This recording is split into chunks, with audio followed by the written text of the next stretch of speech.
नमस्कार दोस्तों, Bharat 100 news channel में आप सभी का बहुत बहुत स्वागत है। और हमारे साथ अब्बासी महासभा के राष्ट्रीय अध्यक्ष मौजूद हैं।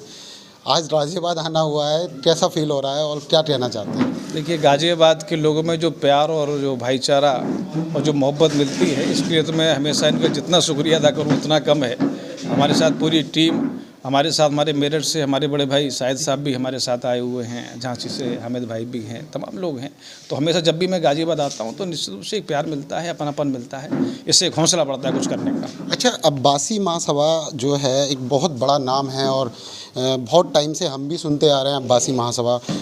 किस तरह का अब्बासी महासभा काम कर रही है समाज के लिए? देखिए, देश आज़ाद हुए आज 75 साल हो गए हैं और इन 75 सालों में राजनीति की हम बात करें या समाज के अधिकारों की हम बात करें, हर समाज को उसके तादाद के हिसाब से हिस्सेदारी राजनीति मिलती रही है। लेकिन ये अब्बासी समाज का दुर्भाग्य है कि हिंदुस्तान में 4 करोड़ की आबादी वाली ये कौम, और हम उत्तर प्रदेश की बात करें तो लगभग 70 लाख की आबादी उत्तर प्रदेश अब्बासी समाज की है। और हमें कहने में कोई गुरेज भी नहीं है कि उसके बावजूद भी हम आज जीरो पोजीशन पर खड़े हुए हैं।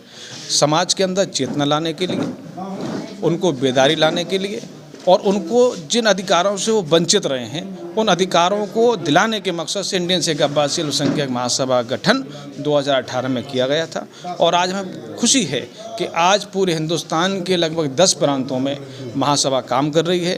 5 लाख से ज़्यादा महासभा के कार्यकर्ता कौम की खिदमत में हमसे जुड़ के कार्य कर रहे हैं और इंशाल्लाह आगे भी जो हमारा समाज राजनीतिक अधिकारों से वंचित रहा है और समाज में जो कुरीतियाँ व्याप्त हैं, क्योंकि हर समाज में कुछ कमियां होती हैं, कुछ कुरीतियाँ होती हैं, हम उस पर भी लोगों को अवेयर करने का काम कर रहे हैं, उनको चेतना लाने का काम कर रहे हैं कि बुराइयों से हटें, अच्छे काम के लिए आगे आएँ और समाज को, देश को आगे बढ़ाएँ।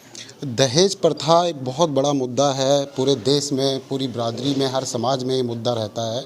तो दहेज प्रथा के खिलाफ आप किस तरह से अपनी बिरादर को जागरूक करेंगे?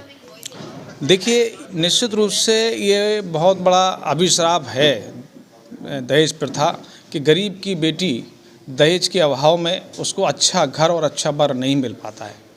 तो हमारा ये प्रयास है समाज के लोगों को कि भाई ज़्यादा से ज़्यादा कोशिश करें कि हम गरीब की बेटी को अपनाएं और दहेज जैसे जो कुप्रथा है उसको हम छोड़ें।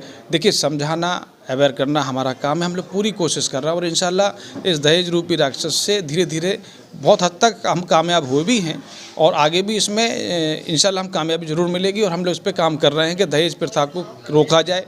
इसके साथ साथ मृत्यु भोज हमारे यहाँ एक और बड़ी विडंबना है कि हम देखते हैं कि भाई एक तो परिवार में एक बंदा हमारे दुनिया से रुखसत हो गया, उसके बाद जो हमारे छोटे छोटे गांव देहात हैं वहाँ पे मृत्यु हो जाने के 30-40 में का मामला बनता है, पूरे गांव को दावत दी जाती है, पूरे गांव को बुलाया जाता है।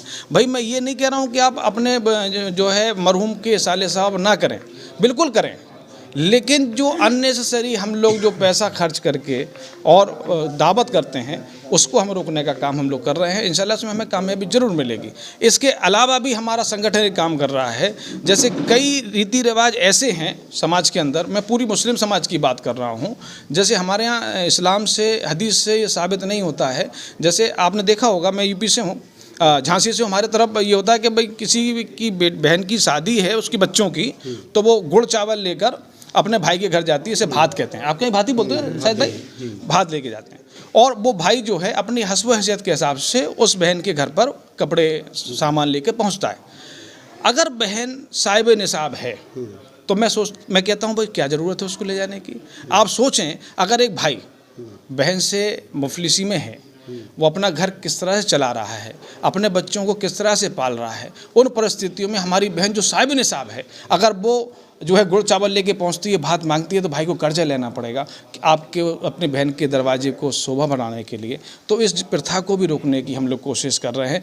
भाई और बहन का प्यार किसी गुड़ चावल का मोहताज नहीं है, बहुत ही पक्का और दिल का रिश्ता होता है भाई बहन का। तो मैं चाहता हूँ कि अगर भाई साहिब निसाब है और बहन मुफलिसी में, तो मुट्ठी बांध के मदद करो, दिखावा बिल्कुल ना करो।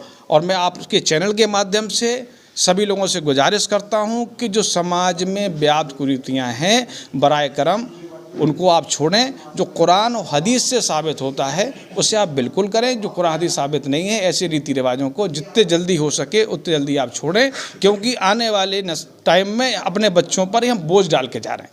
लिहाजा आज हम सुधर जाएंगे तो कल इस बोझ से हमारे बच्चे बच जाएंगे। अच्छा डॉक्टर साहब, बहुत सारी संस्था हैं देश के अंदर और कुछ संस्थाएं ऐसी हैं पहले संस्था के तौर पे आती हैं और फिर बाद में वो राजनीति पे उतारू हो जाती हैं, किसी भी पार्टी से गठबंधन हो जाता है या मंत्री पद मिल जाता है। तो आपका कोई इस तरह का इरादा या ऐसा कोई एम्स तो नहीं है? देखिए, मैंने पहले भी कहा आपसे कि शिक्षित बनो, संगठित हो और सत्ता में भागीदारी करो। ठीक है, हमें अगर समाज के बच्चों को रोज़गार दिलाना है, हमें समाज के बच्चों के लिए अच्छी एजुकेशन इदारे बनवाना है, तो उसके लिए हमें हमारे लोगों को सत्ता में भेजना पड़ेगा, विधानसभा में भेजना पड़ेगा, लोकसभा में भेजना पड़ेगा। तो हम अपने लोगों को राजनीतिक उनके अंदर एक अवेयरनेस ला रहे हैं कि वो मेरा किसी भी राजनीतिक दल से कोई गठबंधन नहीं है, लेकिन हाँ, जो लोग हमारे राजनीतिक दलों से जुड़े हुए हैं, इंशाअल्लाह हमारा संगठन ऐसे लोगों को ताकत देने का काम करेगा जिससे वो विधानसभा में पहुँचें, राज्यसभा में पहुँचें, लोकसभा में पहुँचें और हमारे समाज की बात सदन के पटल पर रखें और समाज के हित के लिए जो भी योजना है वो वहाँ बन सके, जिससे समाज को सीधा फ़ायदा हो। तो ये थे हमारे साथ राष्ट्रीय अध्यक्ष ज़हीर अब्बासी साहब, जिन्होंने पूरी विस्तार से हमें बताया कि हमारा अगर समाज का भला होता है सदन में जाने से तो हम उसके लिए भी तैयार हैं। कैमरामैन शाहरुख के साथ मोहम्मद शकील, गाज़ियाबाद।